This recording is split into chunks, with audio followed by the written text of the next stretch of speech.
Hi guys, and welcome, not to another Train Sim 2019 video, but to something slightly different.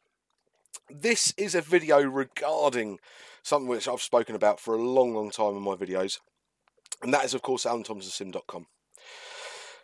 You'll see to your left, right, I can't even work it out if I'm honest with you. He's to my left, so he's to your right. This is Pete Mitchell, aka Speedy Pete. Pete is sort of known as the creator for the XC route, the merge routes and all of that sort of thing, and Pete is also the other half of Alanthomsonsim.com. Why we're doing this video, realistically, is because we want to make sure that you guys are as well informed as you can be before you make the decision on Sunday whether you subscribe straight away or not, or wait a couple of months, or wait a year until we see how we go, and then go from there if you want. There's no real rush on anything, and this is what me and Pete are going to try and get across in this video. We're going to go through the press release that me and Pete put up. Oh, when did we put it up, Pete? Went to last Wednesday, didn't it? It was Wednesday. Yeah, last Wednesday. It was Wednesday. It was Wednesday. So the reason we did this is purely because we were at a point where we were able to tell you exactly what we kind of wanted to do. Now, the thing I have to get across to you guys straight away is that this is neither mine or Pete's full-time job. This is not. None of us are web developers. None of us are business gurus as such. We did this because of. Why did we do this, Pete? Realistically, why in God's name? Why in God's name did we start this? I can't remember. I think was it a pub? No, might be a pub. It definitely was a pub. There was a pub involved. Let's put it that way. So how do we meet? I think that's probably the best way to start, isn't it? How do we meet? How did we meet? Well, for me, it was a bit weird because one evening, I think it was an afternoon, I think I've just put XC route into YouTube or Google, and one of your videos came up. One of the blue 67. Yeah. Which I then watched, and then you said about your streams at the end, and I thought, I'll give that. I thought, I'm not going to be watching streams on the internet. No, not doing that. I thought, all right, I'll have a look at one of them. I've got nothing else to do, so I looked at it, and I thought, who is this twat doing this? Who is this person? And I thought, actually, got into it, and then I can't remember. I think I was over for whatever reason over in Cambridge, and I realised that you were got Cambridge way. And I thought, well, we'll go and say hello, and then as you do in the pub, we met up, and we met in my local first of all, didn't we? We ended up in the Bakers. Pete was coming down. He was visiting family where he was, and he said, "I'm kind of down your way. Do you want to meet?" And at this time, this was probably 12, 18 months ago, I'd think. Something like that, yeah. And he said, "Do you want to meet?" I said, "Yeah, I'll come meet you for a pint, mate. Discuss a few things." And he was like, "I'll make the extra route. Do you want to come and discuss a few bits and pieces?" I was like, "Yeah, sweet." And I met Pete in the pub. Just as two random blokes. Now, if you think for 1 second I started this YouTube channel to start meeting random blokes off the internet, you are completely wrong. But fortunately, actually, that is what has happened, and we did. We had a blind date in the Bakers in Fulham. We met each other and we started having a chat, and we spoke about at that time. I think, Pete, we spoke about sort of what we could both offer, didn't we? Really, we were speaking about. Yeah, from what I remember, yeah, definitely. We did have a few. We were asked to leave by the end of it, weren't we? Because we were the last people there. But what we kind of worked out was we had a very similar ethos of what we wanted out of Train Simulator. And I think that's the really important bit. And this isn't just something I have with Pete. I have this with a lot of the guys that I work really, really closely with. People like Chris Horsfield, people like Lewis Clouds, people like Kev Butler, people like... I could name them all that have done me. Ash Clark. It's some of the blokes that have just really, really, really helped me to get where I am now, but also that I've hopefully supported in promoting their work as well. And Pete, of course, came from that sort of mind of promotion and what we could do and how we could get things done together. And we met that first time, and we got on. We did some bits and pieces. We didn't commission anybody to do anything. We didn't talk business at all. We just spoke about what we wanted from Train Sim. And I think what we both realised, kind of speaking with this and getting on with each other and talking with this thing, was how much of a lack of continuity there was in the freeware market within Train Sim.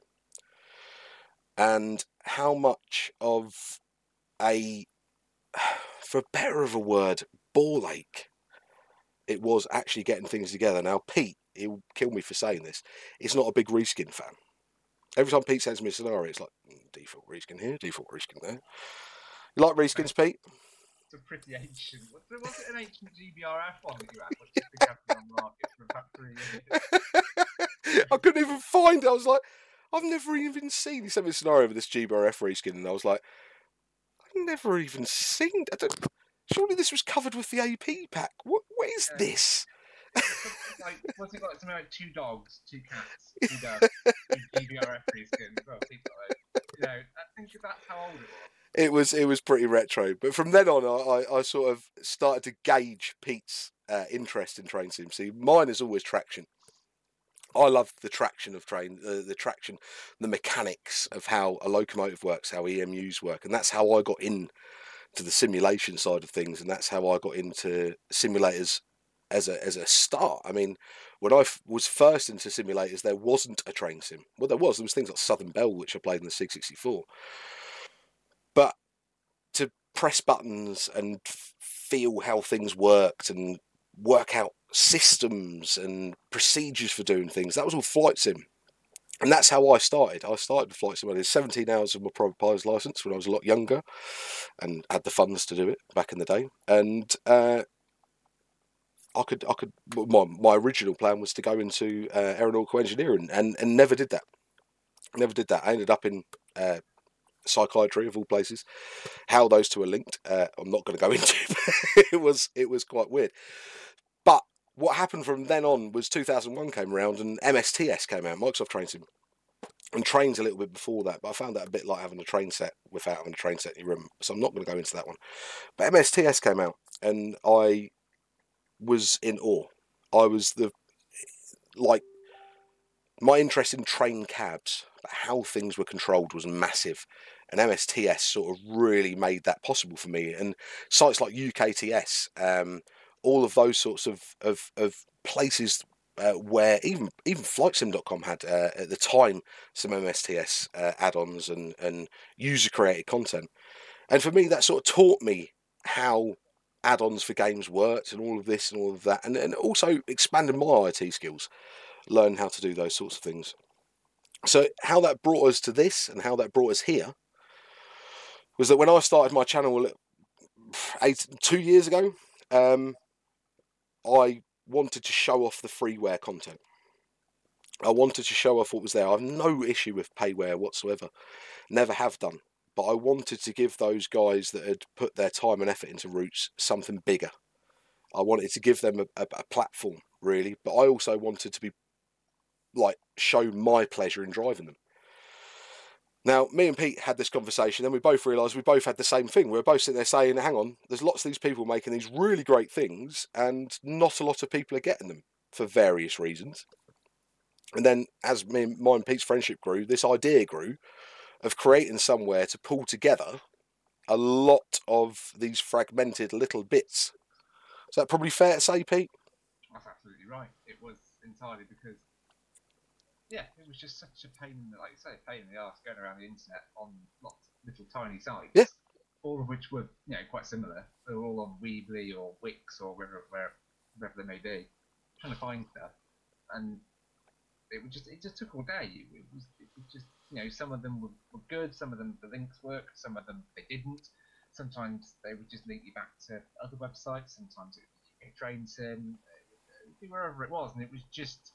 You spent more time looking for whatever it was you wanted to find or wanted to use than you did actually driving it. And it was just a bit, it didn't work. It doesn't. I think that's what we can clearly say. I mean, it has worked, but it doesn't work well, does it? I mean, sometimes you get readmes like this, don't you, of requirements, and you might have 10 of those that are from AP. You might have 10 of those that were from the likes of TSD. But then you have the other 10 will be one from here, one from there, one from there, one from here, one from here, one from here, one from here, one from here, one from here, one from here. And when I started streaming and doing videos, I found myself seeing images of scenarios and going, whoa, that looks good, really like that. And then I'd have, say, 2 hours to make a video, and the scenario might be an hour. And by the time I'd found all the DLC and got everything in, I didn't have time to do the video. I didn't have time to sit and plan how I was going to say or what I was going to say. I never did anyway, really, that's a lie. But I never had the time to get the stuff in to put the scenario out on YouTube. And that really annoyed me, because these scenario creators had some great stuff out there. And let's be honest, scenarios are where you see that content. It's all right, people making all this content, but if you've got nowhere to use it properly or nowhere to use it realistically, for me, realism is still something that I'm very, very passionate about. And if you've got nowhere to use this great content that's being created by the payware developers, you were doing quick drives with the Class 66 up the East Coast Main Line in fast line livery with a VTEC, just an example, a VTEC 91 going past. It never worked for me, so I was always a person that liked scenarios. And when me and Pete spoke about that, and we decided, right, okay, could we do something with this? And when my channel got bigger, we sort of said, can we use my name that's independent, that's impartial, that likes bits of everything that somebody produces, and then use that to give that back, give something back to people. And what we sort of started off with, I mean, Pete, this is more your game, was about the website and stuff, and about it being how we'd fund it and how we could do it. And I mean, we can look at certain websites that have been doing this sort of thing for a while, and some of those websites are like, to me, and I mean, you guys will know what I'm talking about. I've used those since MSTS days, and the more that TrainSim has developed and developed and developed and developed, I haven't purposely, but I've found myself using it less and less and less and less and less. And we wanted to be able to do something that was a bit different, that gave everybody the same chance to get everything. And that was really the big thing. Was it not, Pete? That was the aim, was freeware to be freeware, but be able to be accessible. Definitely. There's nothing that annoys me more when you go on the internet and you get lured into this, get this, get that, get this, the other. In fact, this happened all the time with the website. Getting packages to run on that. You can have this on it, and you can have that, and it does this, and it does that, and you get to the end, and you get to the signing up bit, and it's like, oh, actually, by the way, you got paid for it. Like, well, great.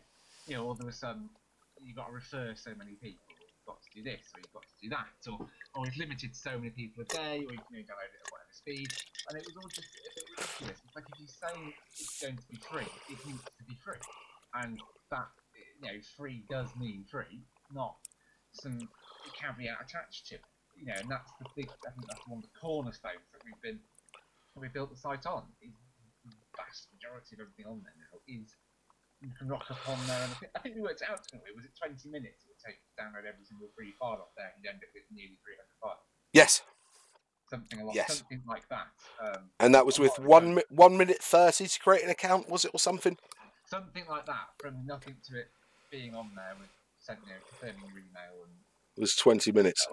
It's nothing at all. If you look at other sites, if you look at getting every single freeware item out there at the moment off every single other site before it was brought in here, you're talking hours by the time you've messed it, every single site got on and done this, and the rest of it. And obviously UKTS, for fair enough reasons, has a download limit on them. Yeah, of course, yeah.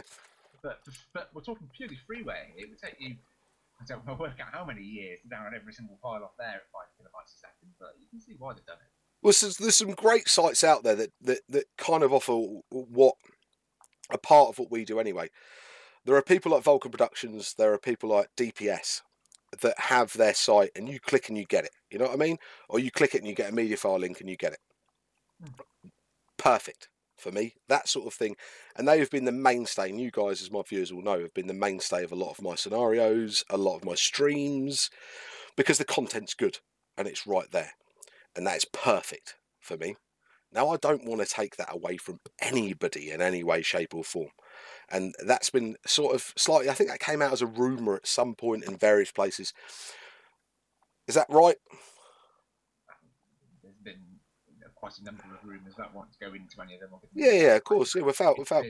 There's been a number of slightly strange sort of rumours. I mean, we put the press release out. And I can't remember who it was sent this to, but I did point out that I think more people had seemed to have it sort of interpreted it than actually read it. Yeah. And I think that sums it up. To be honest with you, it's like we don't put information out there for fun. It's just it's there because it's there, and that's where we are. As we said, it is, if it's free and it's on the website and it's free, it is still free. It's always free. That's the whole point. Well, this is slightly. I mean, I'll get on my arse a little bit. And you guys that are on the streams, you guys on YouTube might not be used to this as such, but on the streams I can get quite high on my soapbox. Sorry. Is freeware, and freeware is freeware as long as people that design it and release it want it to be freeware. If somebody makes something and wants it to be payware, it's payware. If somebody makes something and wants it to be donationware, it's donationware. As long as they've got the rights to do that, and as long as they're legally within their rights to do that, then it's fine. That's no problem. This expectation that because somebody's put a lot of time and effort in to a reskin and then it's released for free, that somebody else that puts a lot of time and effort into a reskin and releases it for free, and then another person comes along and puts a lot of time and effort in and releases a reskin for a cost. Now, reskins, I know we're talking slightly weird there, just using it as an example. But if they choose for that to be something else, there's something else, and that's fine. And that as a community, as us as the community, as Pete, as me, as you guys watching now, we'll decide whether those things work or don't. And that's kind of what we're saying about the site. The problem we have is that to run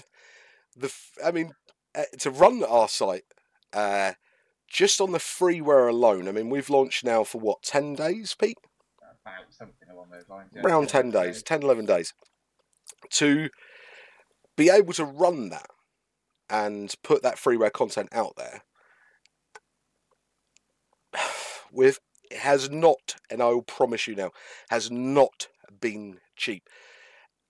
People could guess the cost and people could go and do all of this and that, but they don't know how we've done what we're doing. So it's not really the same. The bespoke nature of how we're doing things is the cheapest way possible we can do it, while still providing freeware as freeware with no limitations, with no download limit, with no bandwidth throttling. We've had to do some quite Pete, sorry, move my hands that way, has done some very clever work with some other very clever people to make sure that the site is able to do that. Now, to fund that, we originally thought about, hang on, we can probably do this just with advertising. And what happened with that, Pete? Google threw their toys out the pram and said, no, we're not having it. No. Purely because the website is, the typical website that gets checked out by Google, which if you Google AdSense, is a rescue website. And the reason the rescue website gets checked out is because the rescue website is very repetitive. The word, say, flower will appear a lot of times. And Google doesn't like that. Google wants what it calls just unique and high quality content. Mm-hmm. Google can't differentiate between what is a recipe, a very similar recipe, because let's say a lemon cheesecake and then a New York cheesecake. It sees those as basically the same thing. Google, what you remember, is a computer. Computers are extremely thick, and it's not able to actually differentiate between the two. It's exactly the same here. If you're looking at, say, a scenario on the West Coast main line and then one on the East Coast main line, it doesn't really see a difference between those. All it sees is a big image at the top, a download link, and then a whole load of requirements. And the requirements are very similar. The word train appears an awful lot of the time. The word stop, the word carriage, the word class, and it doesn't see that as being a rich site. So unfortunately, they're the people that hold all the cards. They're the people that got it wrong about adverts that have been put on websites, why they closed the doors down, and as a result, that's why they've tightened up on everything. And unfortunately, it wasn't an avenue that we can go down. And there was no other realistic alternative that was going to generate not a vast sum of money, because even AdSense isn't going to produce a huge sum of money. No. But it would have covered what, at the time that we went down the AdSense road, things have changed since, Mm-hmm. but it would have covered at that time with the information available to us what we perceived to be the costs of running the site. Although those costs now are much higher than we anticipated, because when we launched the site, it was, shall we say, to say it was a bit more popular, I think, is kind of to understate it. We were absolutely, so those of you that were around for the freeware launch will know that the servers just fell over. We had over 10 times our predicted numbers. We got it very wrong. Yes. We got it incredibly wrong. And I'm not ashamed to admit that in any way, shape or form. We got it so wrong. We so underestimated the users. We so underestimated the amount of downloads we were going to get. We so underestimated the amount of uploads we were going to get that we made the wrong choice. We made the wrong choice. Me and Pete have funded this wholeheartedly out of our own pockets, and this hasn't come from some corporate backing or a massive wage. Both me and Pete are public sector workers. We invested our money into this, and at the time we thought we can do it on what we had, and we launched the freeware side of things. Oh, it went wrong. Oh, it went very, very wrong. The site held. Don't get me wrong. The site itself, the layout, everything like that was absolutely fine. What we couldn't handle was the amount of downloads that were going through the bandwidth that was being used at the time. So then me and Pete had to put heads together, and that was the whole point, to be fair, Pete, wasn't it, really, of releasing the freeware a bit early, wasn't it? It was to gauge how good the downloads were going to be and the speeds and things that people were going to get. So we ended up, after that happening, I think 3 days after launch, did we completely upgrade everything? 3 days? It was about 3 days. The idea was to try and upgrade it that evening, actually, but it wasn't. It just wasn't. We couldn't do it, possibly. Yeah, we couldn't do it, possibly. Made a long decision again. So it was a case of having to say, right, it'll be bad for a few days. Tough. Yeah. We have to run with it. And yeah, we went away, we did a bit of research. We took away some figures from the website. We took away what we thought the bandwidth was, and then we created a few mirror links for some of the very, very popular files. People could at least still download those. And yeah, we went away and spent a not inconsiderable sum of money on some quite significantly better hosting. And since then, we've had a couple of teething issues, but it's been a lot better. So, just to put this into perspective from my point of view, while I understand how a website works, Pete knew exactly what was going on. I just literally had no idea. I had no idea. He spent like hours on the phone to me going, yes, but it's this, and if we do mirror links, we can do that, and then we can do this. I'm going, yeah,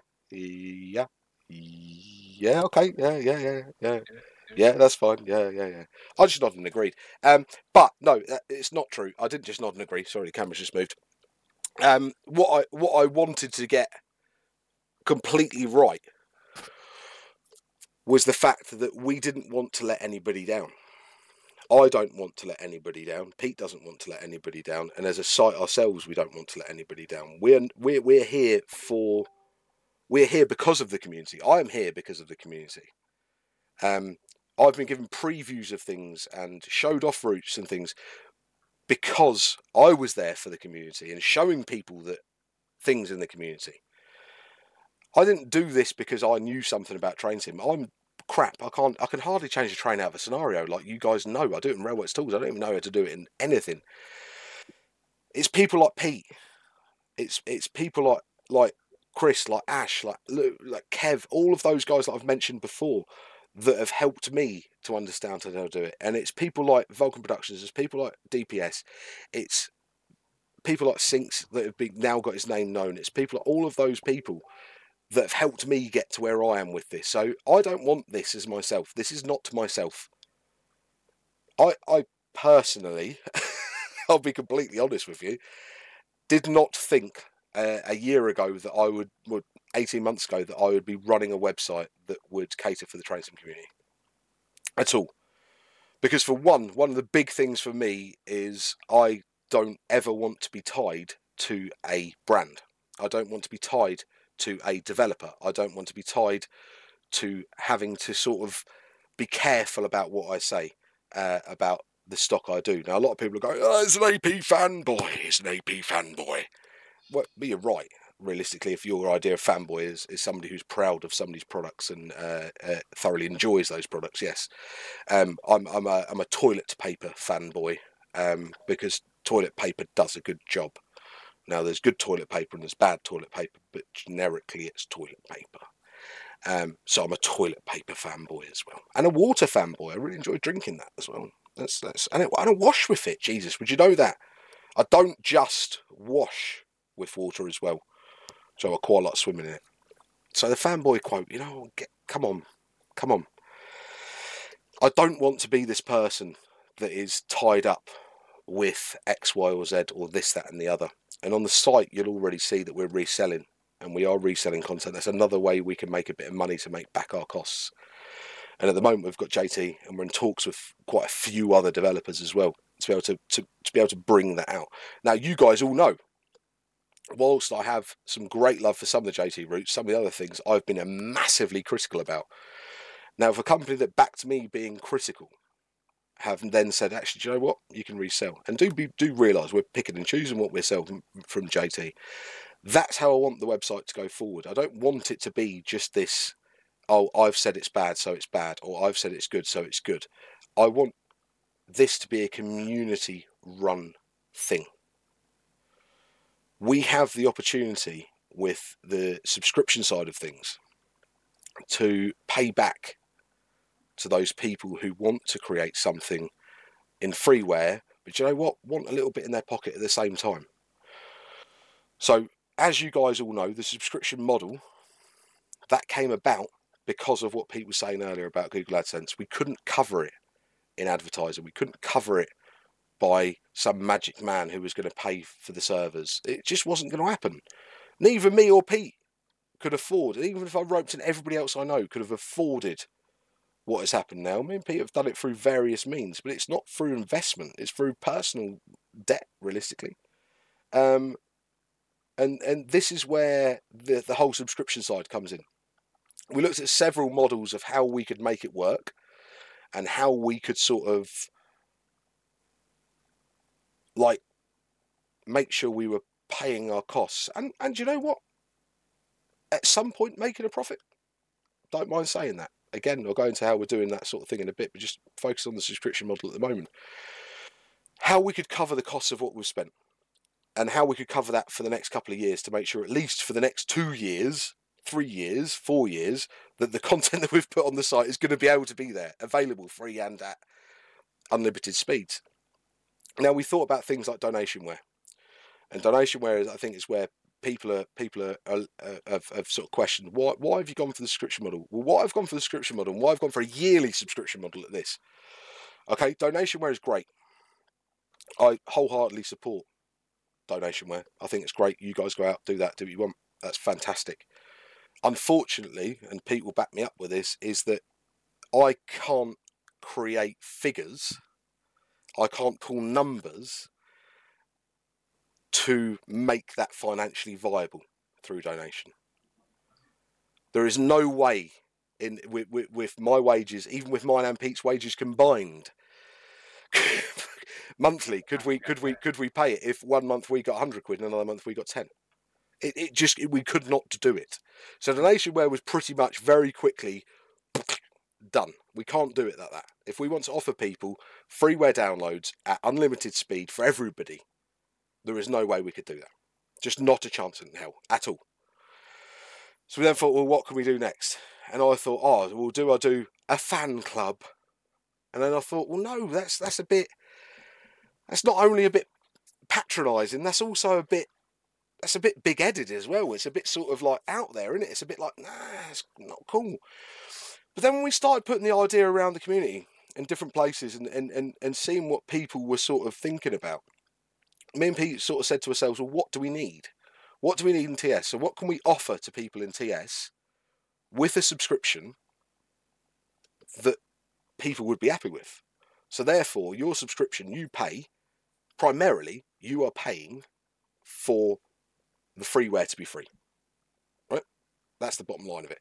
I'm not going to lie, me and Pete, in the next, I reckon, 2-3 years, might make a little bit off it. And then we came up with a subscription payback scheme. And this is how we sort of thought, well, how can we give back to people as well as pay for the freeware? We said, well, how about we charge people that can pay, they're able to pay,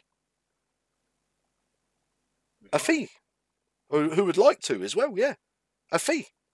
If you're able to and you would like to, here's a fee you can pay to keep the site going. So it's a bit like a donation, but we'll call it a subscriber. And then because I didn't want it to be a subscription only thing, I thought, well, what can we offer them? What can I give to someone? Someone can make a donation and get nothing for it, and that's cool, and that's nice, and that's what people want to make donations for. But of course, we couldn't rely on that, so we had to rely on something that was going to be more substantial. So with the subscription scheme, we went, well, what can we give people that will make their money worthwhile, plus helping out us to keep the freeware side going, and all those people that A, can't afford it, B, don't want to. Because I don't really care if people don't want to pay. That's not my problem at all, really. Not in the slightest. So we looked at different things we could offer. And the things that I could offer with Pete was that Pete's a very good route builder. So me and Pete were talking about different things, and Pete is well known for the first creation of the East Coast Mainline merge. So this is a merged route. It's not a new route at all. This uses the DTG East Coast Mainline South. It uses Creative Rail's Peterborough to York, and it uses DPS's 4.1 York Newcastle, and then it uses Just Train's Newcastle Edinburgh. Now the thing with the merge tool is that's Pete's. Pete's come away with that and managed to make that work. I mean, DTG said it was possible, but they said it was nigh on impossible. DTG were very, very clear that it could be done, but it was incredibly difficult. Pete, thankfully, has worked out a way of doing that and made it quite usable. But that doesn't stop the amount of hours that have gone into that, is it, Pete, at all? I mean, if we think about how many hours have gone into the East Coast Mainline merge at the moment. I think just to put it together was a week. So that was a week of you at full time, and then we've got all the details. So I couldn't tell you the numbers as of today, but the numbers as of Sunday's stream were that Chris Horsfield had put over 200 hours into it in about a week. So it was huge amounts of work still needs to be done to make those routes come to fruition. The thing with those merged routes and things like that is we're not just sticking the routes together, because if you just stuck routes together, what would happen, Pete? Willy-nilly, with all sorts of creations, I think, for lack of a better word. Yeah, and the reason that the merged, you say tools, there's no tool involved, it has not been set out publicly, partly because it has limited scope in its abilities, and also because of the whole supporting the creations would be ridiculous. You imagine someone who went and did something ridiculous like putting Glasgow Centre in the middle of Brighton. How on earth is a developer supposed to support that sort of thing? It's nonsensical, and that's the issue. It was done, and it's made very clear that it was done as an exercise. As an academic exercise, it was done to see if it could be done. What academic? What do I call it? What do I call it for months? Pete's Folly. Correct. Pete's Folly, I called it. You did. So those of you who don't know what follies were, they were a Victorian thing that a lot of Victorian and Edwardian men built in their gardens, like church towers and turrets and things, just for the sake of building them. And when this shout came out, and Pete said to me, "Oh, I can merge all these routes together." Now, of course, my first thought was King's Cross to Edinburgh in one run. Mental. We'd love to do that. I think everybody thought. I think it was fantastic. Yeah. Well, I was actually very lucky. I was the first person to run King's Cross to even just past Edinburgh in train simulator history, which I still think is one, even as a dad, even as anything else, I'm really damn proud of that. Really proud of that. But I also know the passion I felt for doing that, and also know the satisfaction I felt from doing that. And I want that for everybody as well. But at the same time, it's got to be right. So hence why the East Coast Mainline merge that's coming out will be behind the subscriber side until it is ready to go to freeware. And it will go out as freeware, Pete. We need to make that clear, don't we? Absolutely. The whole point of the merge thing was, as you pointed out there, it was a folly. It was an exercise. It's not intended to be a serious bit of trades and DLC. It's not. If it didn't work, it didn't work. We weren't going to go down the road trying to support it. It would just have been deleted. Yeah. Because that would have been there. There are still some serious issues with it. There are still some quite fundamental issues with it, to be honest with you. Yeah. We're not talking a 100-mile route here. We're talking a 400-mile route here. In fact, if you add in all the little extra bits that are on the route, we're talking nearly 500 miles. It's a lot of effort to even go through changing one thing. Let's say the colour of the lampposts and the stations, for example. To do that, it's a day's job. Partly because of the amount of stations that there are to do it on, and partly because of all the flying around the route, partly because Train Sim, even 32-bit Train Sim, is not as stable as it could be. 64-bit Train Sim, well, the route editor has its issues, so you can't do it in that. And to save it is a 10-minute job.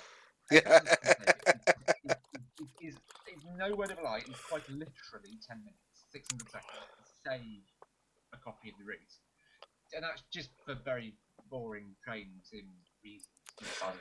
Can I just make this bit very clear that the route actually runs beautifully well.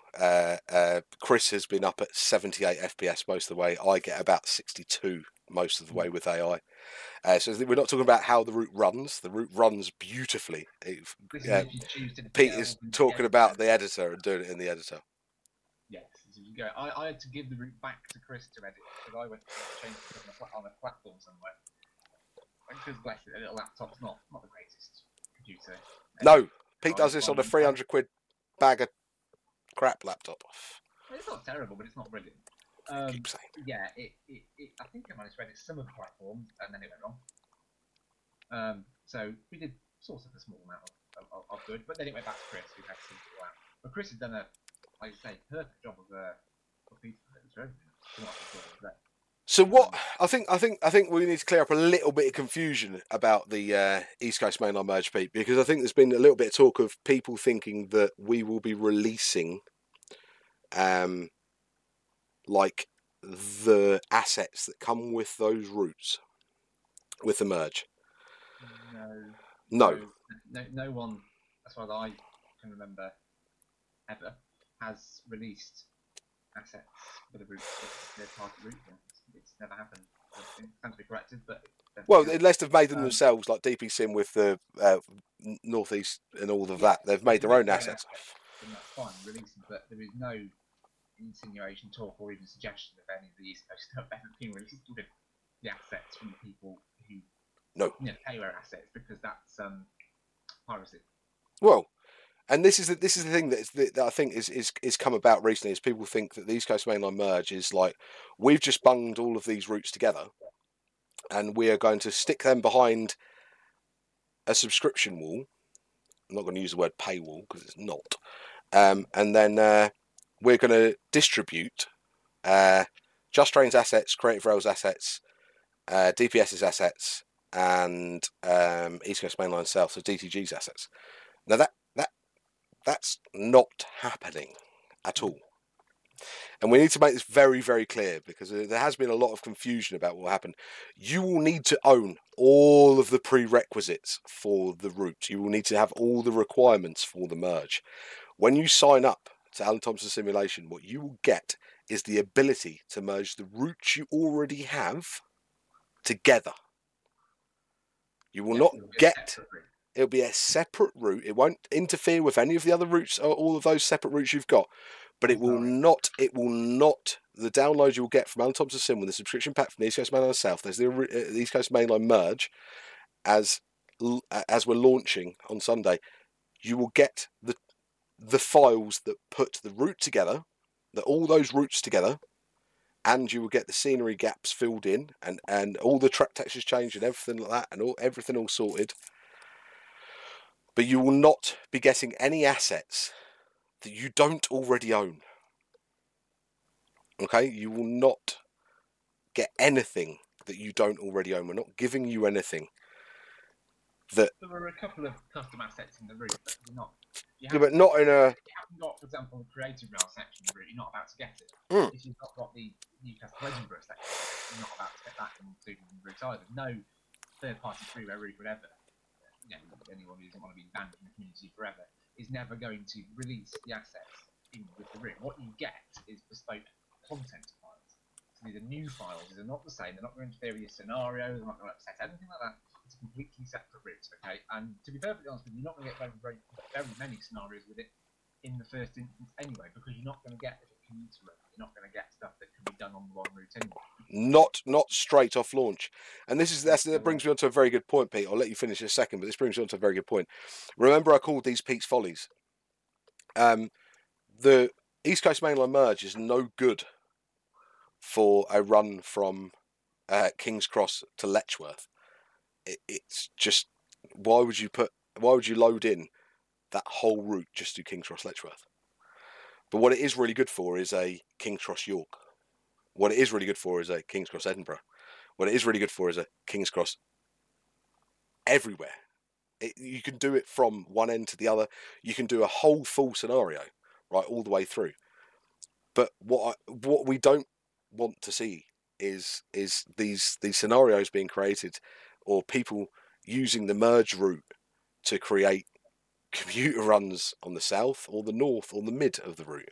There's routes available to do those scenarios on. If you're only going to use one part of that route, do the scenario on one part of that route. Don't do it on the merge. There's no need.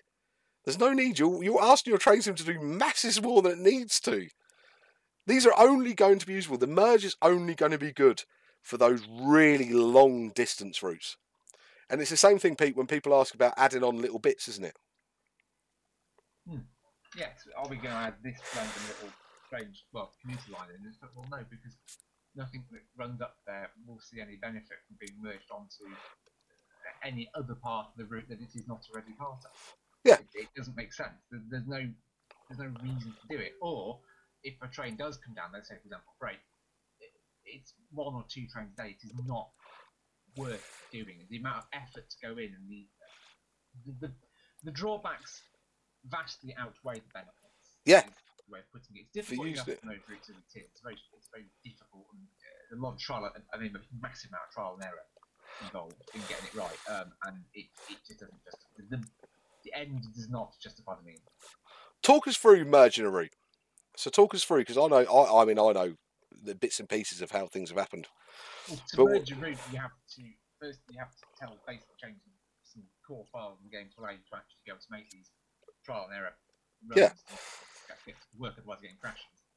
And then you essentially have to tell all the assets to move, which takes an enormous amount of time to do, because the way the assets are laid out in XML files and the encoding, they have to change all the encoding figures as well, because they're linked into the item's location. Once you've then done that, you have to try it all out, and it won't work. It's very unlikely to work on the first attempt. You never educated guess. Some assets will, some assets won't. So you have to then go back and work out which ones have, which ones haven't. You use some like railway tools or similar, and then you have to work on. Yeah, essentially you do all this trial and error for each individual tile. Some routes have hundreds, until you end up with all the tiles in the right place, and all the assets in the right place, and everything is correct. And all the assets are referenced by tiles that are now miles away in some parts of the route, so you've got to work out issues with there. Your lofts, they've got to have a start and end location that works correctly, otherwise you go anywhere near them when it crashes. And then there is a big fundamental issue that I said earlier, is the fact that your ground textures are going to look wrong on most of the rest of the route. If 2 parts of the route are built on the same ground textures, as was the case with the West Coast Main Line, then it'll look fine. But the ground textures are not done by number 1 is gravel, 2 is grass, number 3 is straw, for example. It's done by its order in the list. So if you then go and change a route somewhere, still it's going to be saying this field is number 1, so we'll go for number 1 in the list, this field is number 2, so we'll go number 2 in the list, number 3, and so on and so forth. So if you change the order of any one of those around, it's not a case of just editing bits of it. You can't do it in the files. You have to completely repaint the terrain. And on a big route, it takes a very, very, very, very, very long time to do. And that's why there has not been lots of merged routes, because there's loads of stuff that could be put together. You've got the cross country that can go together, a complete mismatch because of the issue just discussed. But there's a lot of other issues really with it. It's a lot of time as well. So as much as you've created the tool, it's not just click and everything goes together. It's not a tool. To say it's a tool. Yeah, I know it's not a tool. I know. I'm just trying to make it. I I know. See, this is where me and Pete differ. See, in my head, he's It's able a to do it. process. It's a lot of typing numbers into command line. It's a lot of typing, sorting stuff out. It's a lot of extracting files. It's a lot of editing code. There's a lot of stuff that's got to be done there to make it even slightly viable. Now, I don't doubt somebody with more coding knowledge than me could come up and work out a way of doing it more efficiently. Of course. Probably even release a tool. But then this goes back to the responsibility that we were talking about earlier in the community. Do you really want 500 different versions of every single different group because someone's merged this onto it, or someone's merged that onto it, or someone's done that? You're going to end up with this Frankensteinian idea of trains going on out there. Now, a lot of the question we've been asked, especially in the stream, Peter, isn't it, is can we put the whole UK route network that we have into one route? Theoretically, yes, but it would take A, years, and secondly, why? Pointless. Absolutely pointless. And please let me get this right to you guys. Okay? With the exception, Pete, I'm guessing you're going to say the cross-country stuff? I was going to say, with the exception of very few rail tools, yeah. There's not a lot of mainline in one hit. Yes, it's possible. Yes, it's possible. We could take everything that is out there and merge it all together. Of course we could. But there would be no point in it. Your computer, even a high-end computer, might run it. But can you imagine somebody putting in the AI with it? And this is the thing to remember even with the merge routes, is that a scenario that people have put time and effort into, say on the East Coast Mainline South, might take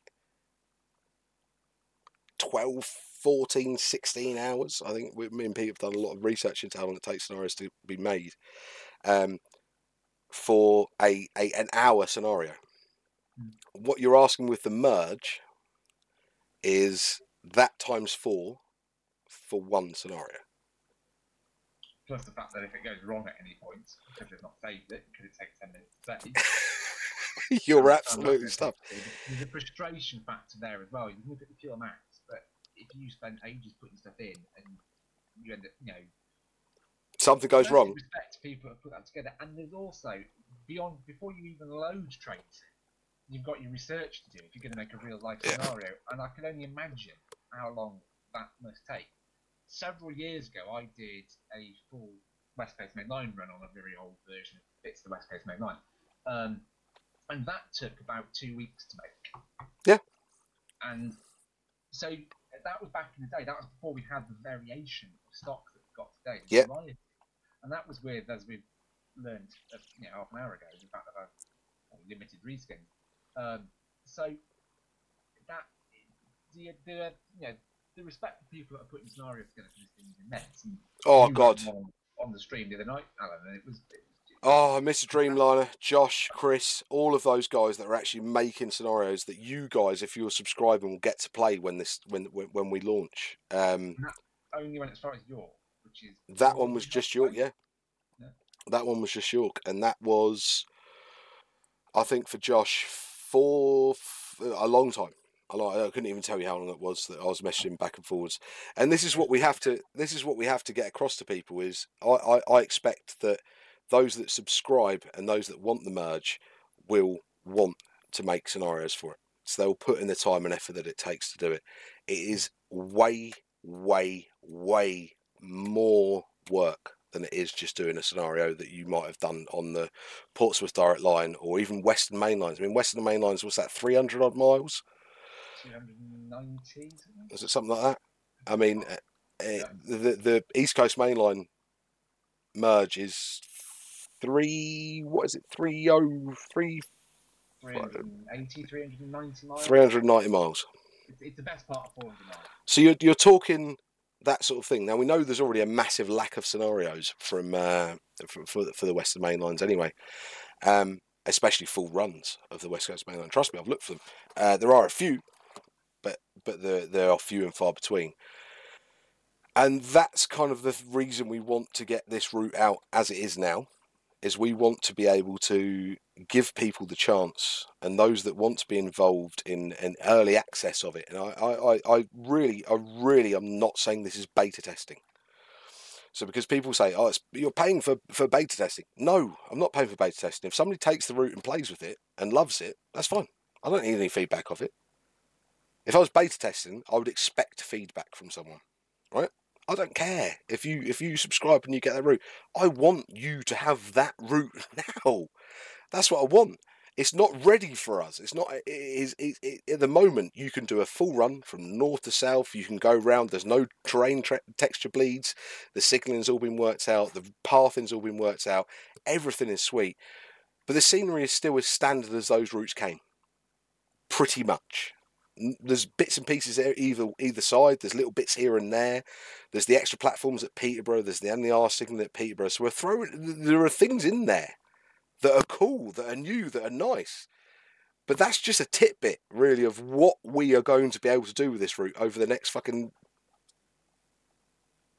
12 months. That's what's there. So what we want to be able to do is give people the route, because now that we know the track and the signals and the stations and the platforms and everything works, am I right, Pete? You're going to be able to make scenarios for it. You're going to be able to spend a whole week making scenarios. If you want Yeah. to full run one, yeah. You have a lot of time to spend plenty of time to spend making scenarios on stuff. We'll help people out where we can with scenario building, but we'd like to stress that this is not, as we said, a realistic project. It's not something. It's not something we say to an amateur to do, is it? Or something that's first starting out. Fair enough. If you want to start out on scenario building, you want to make a scenario north to south and east coast main line, so be it. But go and apply for a job at DTG making scenarios. we can't. It's a big route. It's a lot of time. It's a lot of effort. It's a lot of effort. It's a very, very long way, and we haven't even touched on testing. No. Even with async keys, you're talking a long time to test stuff. And async keys is not the best way of testing because it's people who script stuff. So yes. It runs them. They don't run in the right order. Which basically means that they don't work. So it almost becomes faulty doing it that way. So it's a very big route. It took a long time to make, and it's very complicated. I think that's kind of. But I think hopefully we're taking a bit of that trouble out of that, though, aren't we, Pete? Well, out of part of it, certainly, yes. Yeah. And that is kind of what the subscription side offered more than AdSense to us. Was what we could offer. AdSense basically made the fact that whatever Google wanted us to do, we would do. Because at the end of the day, it funds the site. So unless you do that, you don't have a site. Yeah. That's how the world works. Anyone who doesn't think like that, naive. So the subscription side of it let us give you something back. That's the most important thing, get it out there first. And the subscription side meant we had a little bit more control really over what money came in when, what money we did, what money went there, and lots. And it almost gave us a mandate to give money back to people as well, didn't it? People had the subscription side of stuff, they get money back for it. That's only right. That's how marketplaces work.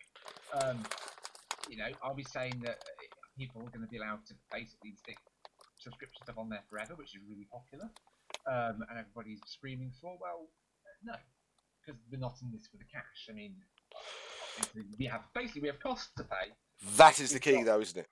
We've costs to pay. We've got stuff we'd like to do with some of the income sites, like giving stuff back to people, whether it be through PayPal or whether it be through Steam vouchers or whatever it might be.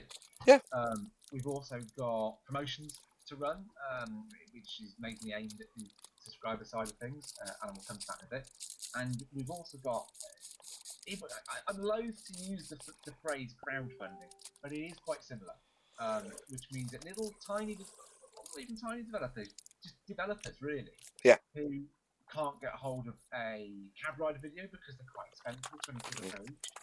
A lot of people who are doing this sort of stuff, they're a bit younger. They're not of the age where they're earning any money. So if we can sort of say, you're doing a good job of that route, or you're really desperate for that route, it's not a lost cause basically. We'll buy it for you. There you go. Send the present. It's a bit about support, isn't it? It's support. You're absolutely right.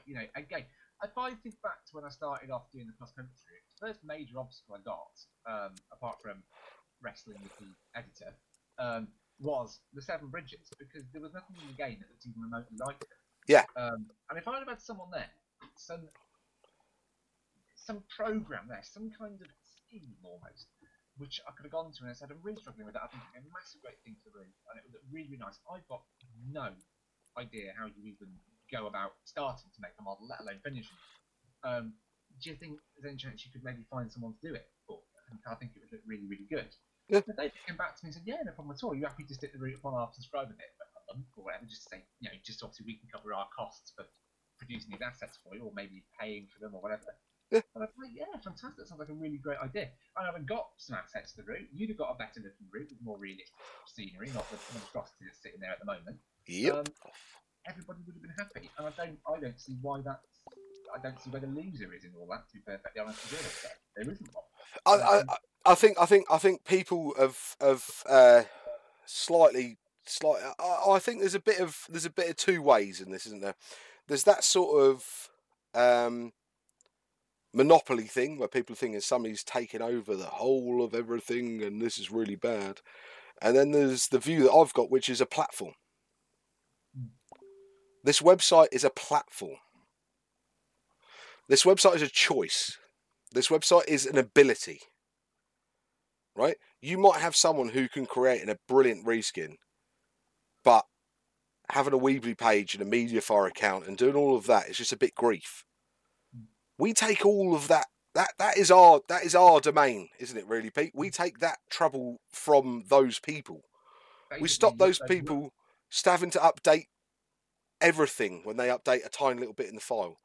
We take that pressure away of having to have the promotion side of it, and that comes down to our footfall. And this is a really big thing, and this is sort of where I come into this bit, and this is where, realistically, even though I'm a bit shit at everything, my ability comes into this is the popularity, is showing people what's around and giving people a platform to use from not necessarily my name, but from my following or my community or our community. So, I mean, in 10 days, Pete will tell you the numbers right away. 10 days. Page views, Pete, is my biggest one. I think it was something like, what have we hit page views wise in 10 days? Probably around now, sitting around 140,000. Okay, we thought it was going to be big. Well, no, we didn't think it was going to be big, sorry. We thought it was going to be sort of bubbling. We sort of realised it was going to be popular, but we didn't think it was going to be this popular. We were predicting figures in the low 10,000. Yes, that is exactly what we had done everything with. I think I've still got a document somewhere which is not a low 10,000. Yeah. I think we actually accidentally sent it to someone. It's got a low 10,000 and they came back and said, no, it's got it's got a whole thing on. Now, I do appreciate those numbers were based on the non-subscription side. They were based on the AdSense side. With the subscriber side, we are going to have to realistically think about how that continues and how that works and that sort of thing. I'm very happy with how that scheme works. I'm looking at the future and I can see things that I'm not allowed to say or you can't see, and that's really hard. And that sort of comes down to a little bit of trust. What we can offer you and what we can say to you guys that want... Let me close Facebook because that's going mental. What we can say and what we can do is sort of talk about what we have already, all right? And what you're being offered for your subscription straight away, all right? And if you subscribe the first month, there's a few extra bits you get. But there's a clause in that. Like Pete said, it is kind of a weird way of crowdfunding, slightly. It's a weird thing. We don't know. I don't know how this is going to go. I hope it goes really bloody well. And I hope the community back what we've got. And I hope I back the community enough to back us to get this going and get this going well. And making sure that there is a place where whenever you want, at any time of day, you can click on a file from the likes of TSD and go, download, and it's done. None of this waiting around. None of this sharing of other sites' logins to get what you're getting. To get rid of that sort of crap, just you can have this. This is there. This is Why is that still pinging? This is yours. This is yours.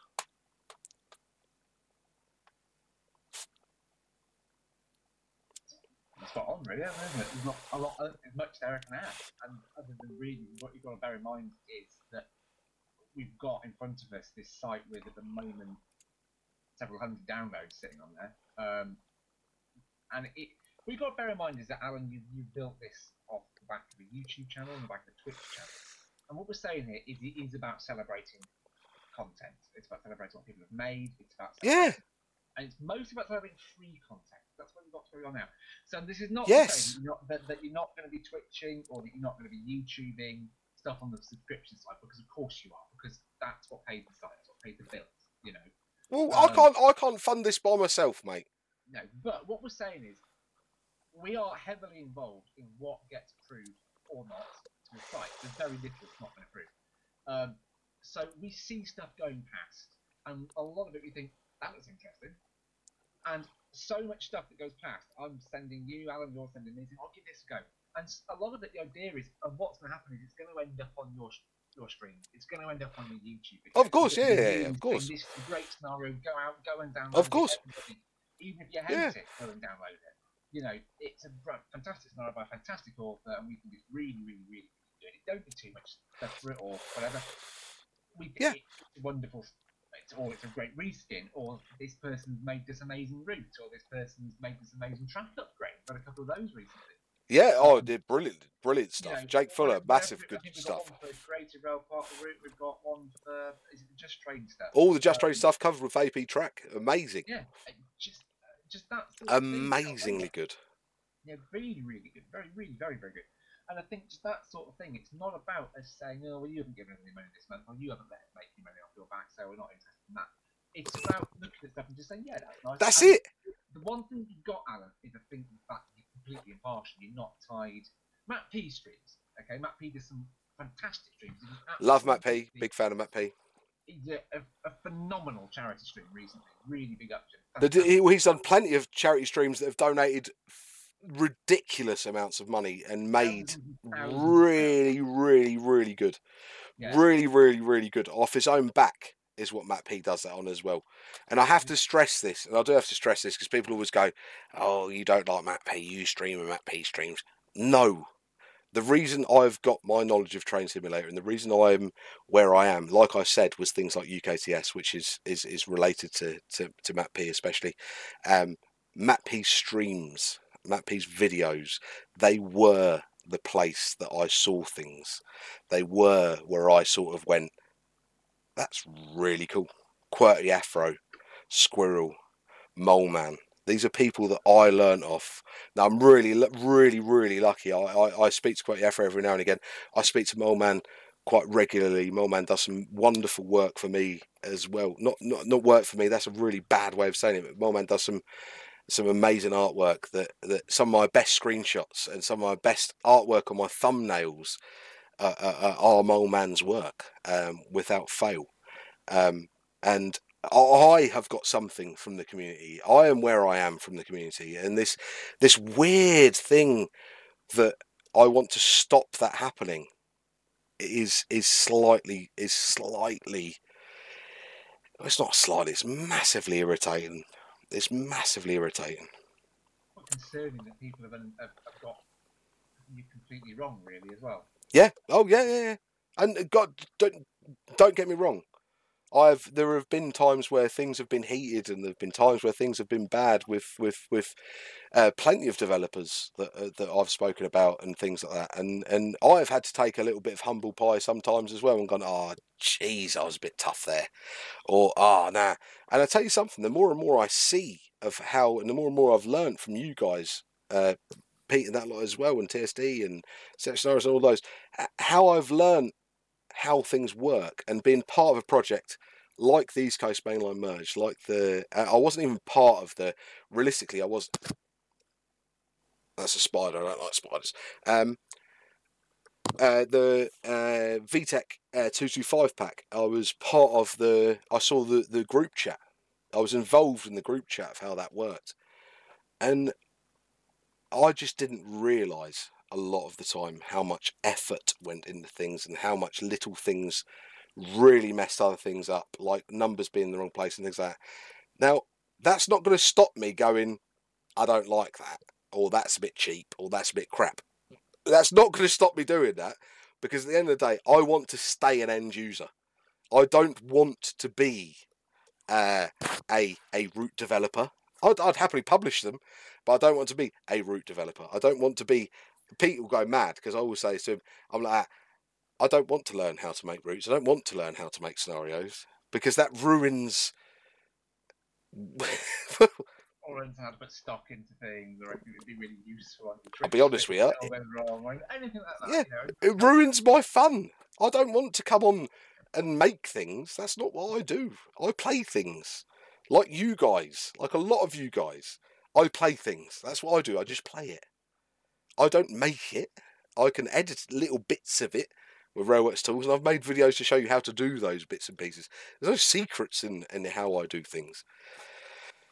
But I've got a little bit more of an understanding of how things work. Again, like I say, it's not going to stop me telling Pete he's an arsehole for not having it out on time, but I will still put the pressure on where the pressure is necessary. And Pete knows that well and truly. Me and Pete now understand that quite mutually with the website launch and everything like that. And we've been working on something there's a project that's not train simulator based, and we've had to have those arguments.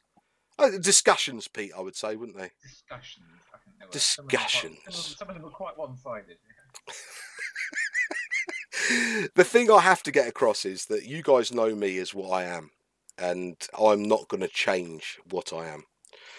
What I am is not massively business-minded. I am not it's never really been my aim. Pete, on the other hand, is again very much community based and wants things to be in the right place at the right time. But Pete also has masses of professional knowledge of how businesses work and how things go together, and what you are allowed and are not allowed to say and or do, that sort of thing. See, even now he is. Yeah, he's good at that. He's done that. He's got his qualifications in what he does. He's very good at that. That's why me and Pete make a very good team. Is that I can do the rah, rah, rah, rah, rah, rah, and Pete can go no no no no no, and that's how it works. And do you know what? I mean, this has been going on a long time behind the scenes that you guys haven't actually been part of.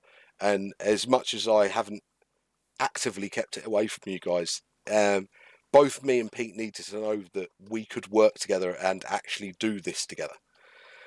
And we couldn't, me and Pete couldn't just do this together without the support of a lot of other people that are sort of like that. But see, these guys that are doing that bit below us, they're the guys that are doing this for either very little or no money. They're freeware guys, they're very talented guys, and they know and understand what we're going for. And they back us on that. And that is realistically, I don't know, to be honest with you, no.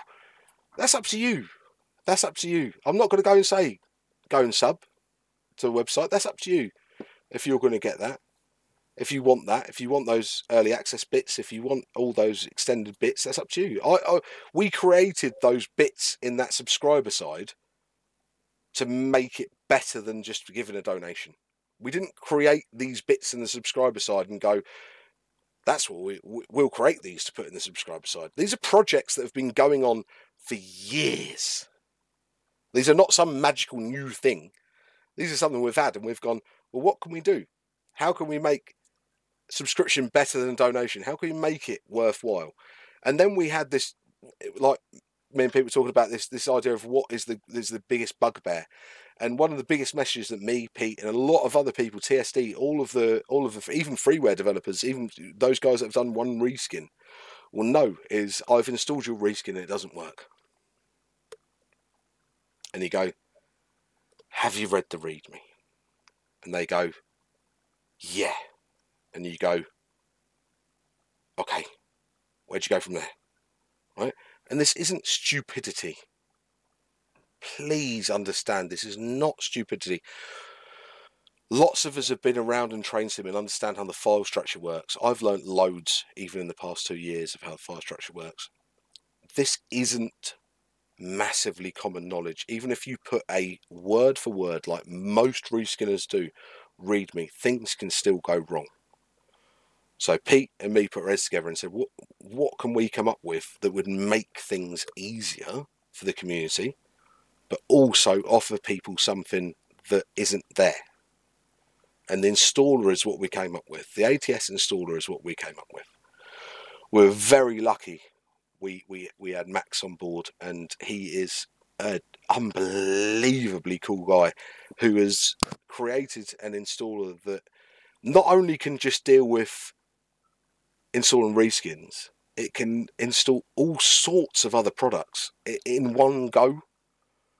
And like I always talk about reinstalls, and a lot of you guys in the video will know that it's about, a lot of my thing is about, I reinstall every 6 months, right? What this product can now do is it can literally, every reskin you have downloaded just gets dropped into one file, right? So you just have to take that file you've downloaded from said website, and it doesn't go sniffing, right? It's not sniffing for websites. It's not counteracting any other person's website. It's not missing out any other person's website. If you want that reskin, you need to go to that person's homepage. You need to show that person the credit by going to that person's homepage and downloading that product, right? You take that product, you drop it into one file. You can literally set your Chrome to download it into that file. And then you just literally open the installer and go, one click, install. So I did a reinstall the other day, and I reinstalled, I think it was about 100 and something reskins, 4 roots, and a few other bits and pieces, and I was done within about 7 minutes. Well, man, it's more than a life, that is. This tool is able to give you guys, not only people that don't understand how to install reskins or can't grasp it or don't want to grasp it, it doesn't only just give you the chance to enjoy freeware content and third-party content that you wouldn't have been able to enjoy already without learning how to install it properly, or you might have tried it 10 times and messed it up 10 times and had to reinstall and verify your cache or whatever and do all that. This just takes the effort out of that bit. All you need to do is go to the website that it's on, look at that person's website and download it. Ping, drag it into this file, click install. That's it. That is all it takes. And that, to me, it doesn't just cover those people that can't do it. I can install reskins, contrary to what a lot of my videos show with missing geos. I understand how to do it, but it's also an absolute nightmare for me. I don't like doing it. It bores me. It's not a part of the sim. It's not why I got into train sim. I didn't get into train sim for file movement simulation. I got into train sim to be able to turn up and play a train simulator. I don't want to sit for. I mean, fair enough. An easy reskin takes 5 minutes doing it the manual way, a minute taking the manual way. But also, I didn't play train sim to learn how to do that or to spend 5 minutes doing that.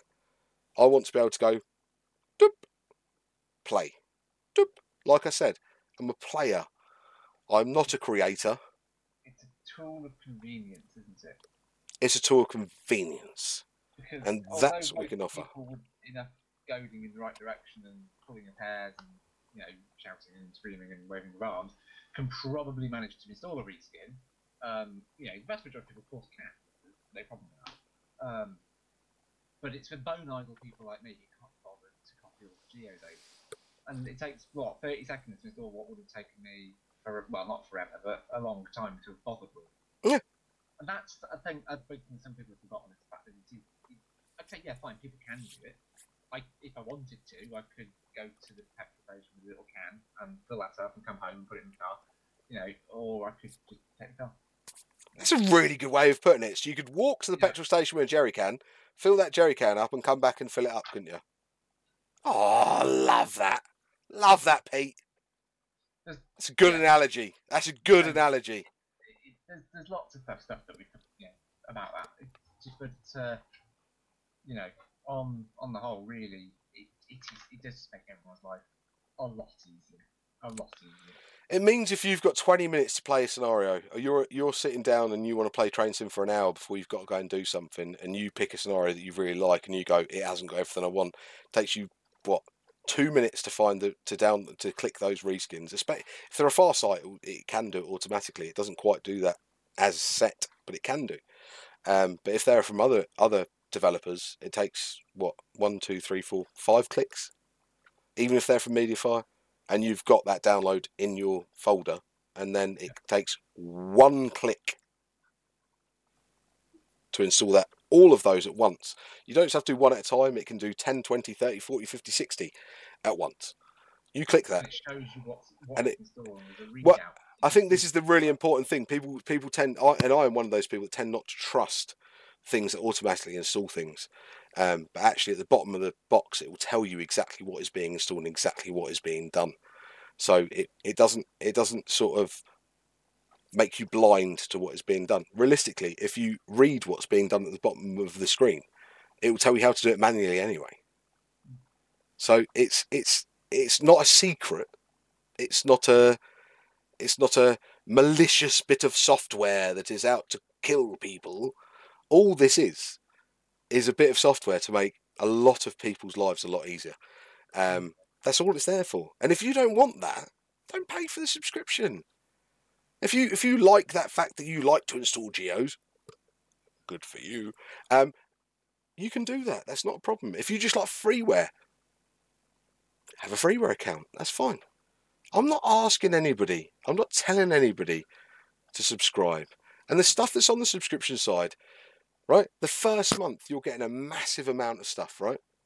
See month 2. And the reason we put a lot up in month 1 is because in month 2, it'll be the other developers that are going to come to us, hopefully, and say, actually, do you know what? I'd quite like this scenario to be behind the subscription side. I'd quite like this to be here behind the subscription side. And we go, yeah, that's cool. You can have it there for so many weeks, and then it goes to the freeware side. So we set up a deal. So it's not like everybody's not going to get it. It will just mean that you get early access to it. There is a difference between subscriptionware and payware. Okay, so we will host payware on our site at some point. That's a given. We will host payware. And if you go out and make a 10-pack of scenarios that you would like to make some money out of, and you want to not keep them just on the subscription side, you want to make some money out of, that's cool. Stick them on our site. You're allowed that, and you can charge what you want. I don't care if you charge £1,000 or £1 for that. Right? You can make your bit of money off that. We will take our cut because we're paying for your hosting. That's fine. That's no bother. But it's you guys. It's the community that will decide what ends up being what. And this is the bit that I need to massively stress to you guys. When you sign up at the start of that year, right, you're getting a what is it? I think 3 or 4 routes. I think we've basically said that you're going to get throughout the year, right? There's 4 routes that are definitely coming out. You've got two to begin with, but you've also got 2 where you've got an AP pack and a pack. Of course you have, as a gratis, as free. But so you're getting 2 routes for the price of basically 1, plus all the subscription bonuses that you get with being with us, which are those little bits and pieces, which are those reskins, pay packs, scenarios, routes that people are putting on the subscription side for that bit first. You're going to get them first. So that's what you're paying for. You're paying for that community to get something back. You're not paying for, I deserve this, this, and this. I think there was a guy on a YouTube video that said, I expect something every 2 days. Cool. Do you know what I expect, actually, the way the website's gone? I expect subscribers will have something new on the subscription side pretty regularly, actually. Yeah. If the freeware side's anything to go with, I would think those on the freeware, on the subscription side, are going to get something early very, very quickly. And I can't promise you that. I can't turn around to you and say, you are going to get James blah blah blah's East Coast Mainline full scenario first. If he chooses to put that in UKCS, you should put that in UKCS. If he chooses to put that through a Facebook group, you choose to put that through a Facebook group. But if he says to me, Al, do you know what? I've worked really hard on this, and can you put it on the subscription side for 3 weeks? Yeah, of course I can. And then in 3 weeks, however many downloads he's had, we tally up the money we've made that month, and he gets a percentage of that money. And that's theirs. And then we say to him, okay, you've got the money, now we can put it on the freeware side. Yeah. So it's not about stopping freeware in any way, shape or form. If people decide to make things as payware, it never was freeware, it's payware. Right?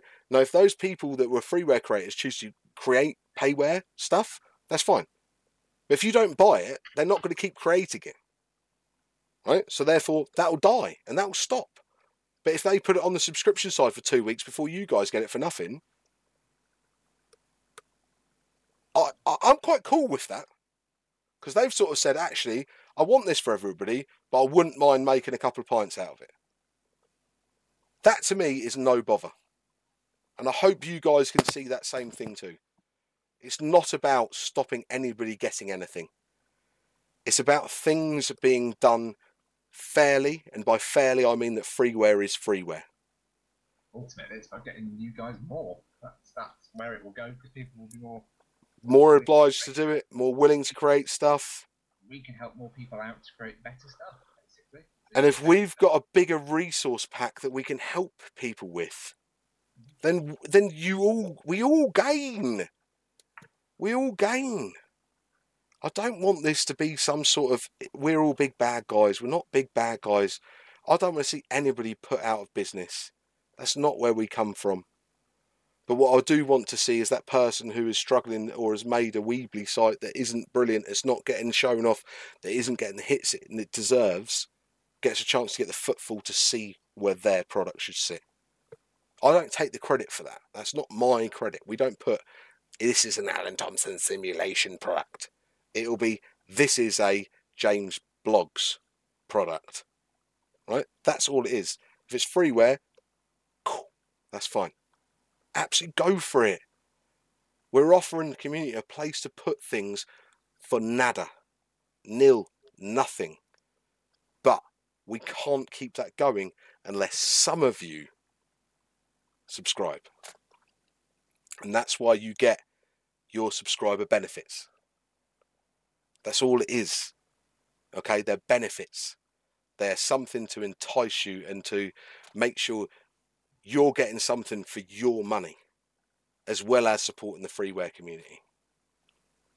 I can't say it probably better than that. Pete, is there anything else I've missed on that? I don't think so. The other thing you've got to remember is that if once you do become a subscriber, for the duration of your subscription, we do have payroll on the site at the moment. We've got some Just Trains products up there. We're in talks with a lot of other developers. Yeah. Just Trains moved just unbelievably quickly. Just Trains were brilliant. Absolutely, couldn't fault them. Brilliant, fantastic company. Couldn't fault them. Really, very good. Jordan in particular and Scott, very, very helpful people. So there's that. You'll get 10% off as a subscriber flat off everything. Everything that's got a price tag on the site, you get 10% off. Yeah. So to make that clearer, stuff that we're going to run other promotions on. Oh yeah, of course. 30% for subscribers off this, 50% buy one get one free. Yep. Off on top. So there's loads of stuff there. So if you bear with me, within 6 months, you probably make your subscription pages. Oh, easily. Oh, easily. So if we can give to you guys, so basically, when you're a subscriber, you automatically get 10% off any payware we sell. Right? That's what Pete's saying. There is automatically that. But what we'll also have is, like we've got at the moment, we've got 15% off for everybody. Now, the reason we've picked the routes we've used at the minute is because one of those is needed for the East Coast Mainline merge. So we want you guys to be able to get that a little bit cheaper so that you've got it for when our stuff comes out as freeware. See how we're working? Right, so it's like that. And when we get lots of other developers, which we're in talks with quite a few, we will be able to offer you something that they actually sometimes won't be able to. So we might be able to say, like, right, here's a route, right? And we're putting this route on sale at the minute. And by the way, this scenario pack that you're getting as a subscriber for free is there to go with it this month. So say we picked a route that doesn't exist I'm going to use. So we did Ipswich Cambridge, and there was a payware route for Ipswich Cambridge, and subscribers got 30% off, and the freeware side maybe got 10% off, right? But the subscribers got 30% off, plus, because they were a subscriber, they also got this scenario pack that's got 6 scenarios in it that adds into it. All we're trying to do is make sure that we can keep funding the freeware side, and yes, there will be some profit in it, without a doubt. But on top of that, what we're also doing is that 10% of all the profit that is made through Alanthomsonsim.com this year for me is going to a charity that means masses to me, because it's also a massive part of how I became who I am. It's also my logo. It's at the Crew Heritage Centre. They've got the APTP, and there is at the moment there's one guy. There's a very, very, very, very lovely guy, very, very, very, very drunk. No, lovely guy called Brian. And Brian looks after the APT, and he has done wonders with it on his absolute las.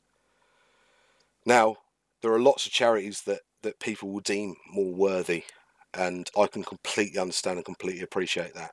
But being a train simulator website, and being a train man myself, and being someone who is very proud of British Rail's heritage and the advances we made in Britain through, whether that was Scots, Welsh, Irish, the APT was sort of a culmination of the peak of British Rail technology that was put into one place, and there is now one guy left solely to look after that thing. Now, I want to make sure that I'm not creaming things as people think. I want to make sure that whatever we get, there is a percentage of that also. I mean, it's a percentage of profit. This isn't a percentage of what we've earned. It's a percentage of profit. Me and Pete aren't taking a salary out of this. This is profit that goes to the APT. Now, it isn't to the Crew Heritage Centre. I'd love to say it was, but it's not. It's to the APT. It is Crew Heritage Centre as a charity, but it's actually going to be earmarked for the APT to make sure that Brian can do what he needs to do to make sure that thing stays there for a little bit longer. Now, to me, I'm quite passionate about that. That's a big thing for me. And that's not, I've done this because, oh, you need to make yourself, do something for charity because it's cool. No bollocks, actually. Brian is someone in the community that's helped me, and Brian enjoys Train Simulator, but he's not a massive Train Simulator person. But his passion for technology and railways is very similar to mine. And I sit with a chair behind me from that very train, for those very reasons that me and Brian got on very well and discussed several things. And I think that brings me on to sort of the final bit of this video, is that we don't want, this isn't a land grab. This isn't us running out and trying to take something for anybody else, or make something worse, or ruin somebody else. Is it bollocks? Alright? This is us seeing a place within the train simulator community that has been massively overlooked. And do you know what? If we could help with that, that's how me and Pete started all of this. This is how this came from. This didn't come from, oh, we need to make some money out of this. We could make $1 million. I'm not going to make $1 million, not going to make a penny in year one. I can pretty much tell you that now.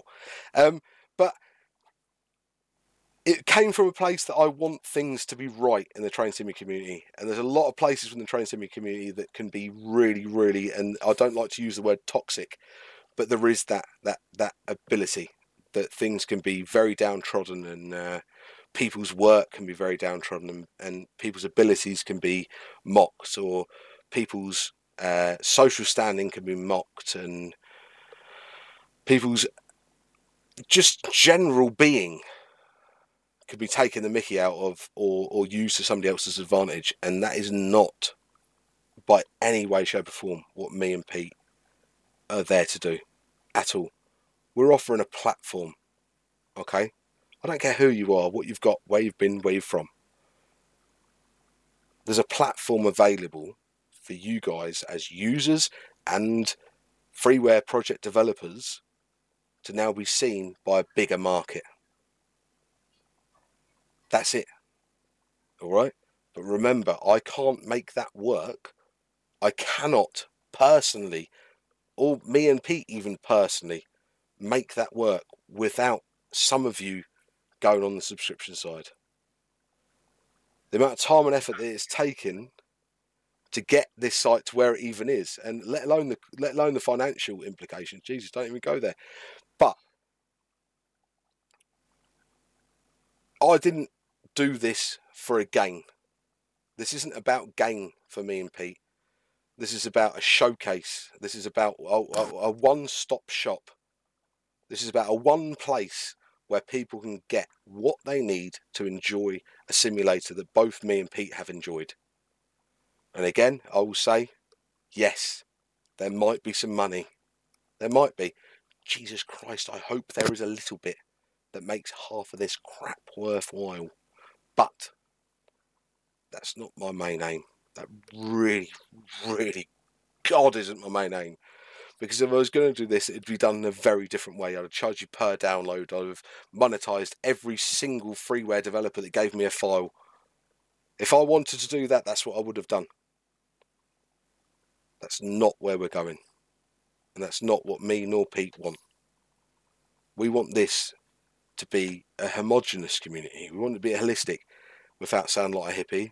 I want this to be somewhere where there's no... Yeah, see Pete laughing his arse off there because he'll go like that. Just bloody tell him. Pete's that business side. This is my... See, this is me, the fluffy side. That's Pete, the hard side. This is why we make a good team. But I don't want a forum. I've got the group. That's enough for me. I promise you that's enough for me. But I don't want a forum. I don't want somewhere where people can communicate. I've got that in the Facebook group. I want the website to be a website. I want that website to do what it does best, and that is deliver you guys the best and the most up-to-date train sim content that is available, whether that be freeware, payware, subscription stuff. That's what I want. I don't want it to be anything else. Pete, what time do we catch our first class flight tomorrow morning? We're going to meet with Forbes in the morning. Got Forbes in the morning, and then we pick up the 75-footer in the Bahamas at 10:30, isn't it? That's when they finished it. Well, I'll tell you what we'll do. If we take the 64-footer from Trinidad over to the Bahamas, we could do it from there. Sorry, actually, I'm being completely facetious there. But me and Pete are both massive boat fans anyway. But we don't have a boat. Well, Pete does. I don't. He's got his own job. I don't have my job. But this is the thing that people think it is going to be, and I'm using that joke quite facetiously. Been used quite a bit as well, hasn't it? Fuck, for fuck's sake. I mean, I do my stuff in a shed. So, I mean, I'm not in a studio. Me and Pete aren't here to do masses. I mean, I hope that somewhere along the line I can get a holiday with my family, and Pete can get a holiday with his family. That's cool. Out of what I want out of this. And if it does go big and it does go better, do you know what? That means that 10% of whatever those charities are getting gets bigger. That means that hosting service for those freeware files gets bigger. So it doesn't matter how much my percentage grows of this, the whole thing grows at the same time. There is no they get more, they get less. Everything will grow at the same speed. Everything becomes better. The more this grows, the better it becomes. But it relies on you. It doesn't rely on me. We can't do this by ourselves. So it's up to you. If you guys want to think we're the big bad men of Train Sim, and we're monopolising everything, and we're going to suck up all those independent developers, that's up to you. You do that, and then we'll see where we are. That's cool. But if this does go well, and you guys have got the the ability to back us and you pay for a subscription, wicked. If you haven't got the ability to pay for a subscription, but you are sharing our links on Facebook, if you're sharing our links on Discord, if you're sharing our software, if you're showing where things are, we're not making money on clicks. Okay, so if you share a link, we're not making money on clicks, but it means that somebody might click on that and then go, oh, I really like this site. Oh, look at that subscription service. Oh, that gives me something I haven't got. Brilliant. That's all this is about. And that's what you guys can do as well. You don't need to share it. You don't need to do what you want. But if you want this to work and you want this to succeed, it's in your benefit. I haven't done this just for my benefit. There are benefits for me. There are benefits for Pete. Of course there are. We haven't done it just for that. Both of us have full-time jobs. Both of us have families. Both of us have to look after our own lives. And that comes first. Without a doubt. But if you guys want to help us along with that and help us keep freeware and keep everything on the right page and not have to wait 5 hours for a download or go to a million sites and you want it all in one place and you want to back that, do that either by creating a freeware subscription or you do that by subscribing. Now, we have gone on for way more than we should have. It might be the fact that Pete's had a cider and I've had a few beers, but actually this is how I wanted it to be, because this is how this idea started, was in a pub. And I wanted to have a conversation that was like that again. I didn't want to make this secret or be secret. Now I can say what we can say and know where we're going. I don't have to be secret about things. I don't have to hide things. We didn't hide things from you. We just couldn't say them at the time. So I hope you guys realise this. I hope you guys see this. There's Pete. Yeah. There's Pete. There's me. This is us. This is Alanthomsonsim. And we are just the tip of the iceberg of Alanthomsonsim. There are tons of backers that have helped us immensely. That I couldn't name them all. I've named some of them all through the stream.